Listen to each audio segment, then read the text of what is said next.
Well, malinaw sa akin na kaya hindi nila sinubject to kahit anong questioning si Madriaga, kasi nga lalabas na nagsisinungaling siya. Kaya ang gusto nila, a statement of falsities at wala nang tanong dahil kapag meron pang tanong, lalabas at lalabas ang katotohanan. Hindi lang po si Inday Sara at Duterte ang sinisiraan nitong Madriaga, pati po ako. No? Pero sa akin po, at least ako nakapagsasalita na paano naman na masasabi na personal vendetta pagsampa ng kaso ko, merong mga biktima nagsabing nangidnap siya talaga. No? At isa pang masakit, marami rin siyang kasinungalingan na sinabi na tungkol kay Tatay Digong na alam nating hindi na mapapasinungalingan ni Tatay Digong dahil siya ay nakakulong. No? So hayaan mong pasinungalingan ko ngayon sa ngalan ni Tatay Digong. Una-una, di po siya kilala ni Tatay Digong.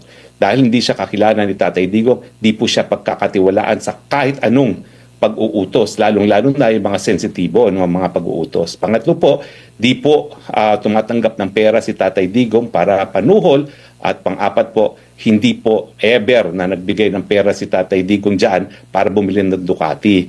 Dahil wala naman pong Ducati na 25 million siguro.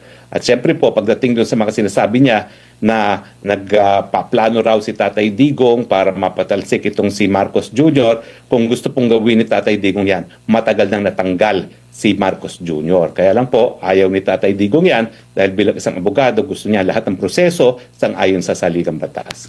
To be fair to Tatay Digong, sinasabi ko po ngayon, lahat ng sinasabi niya tungkol kay Tatay Digong, puro kasinungalingan at hindi ka panipaniwala.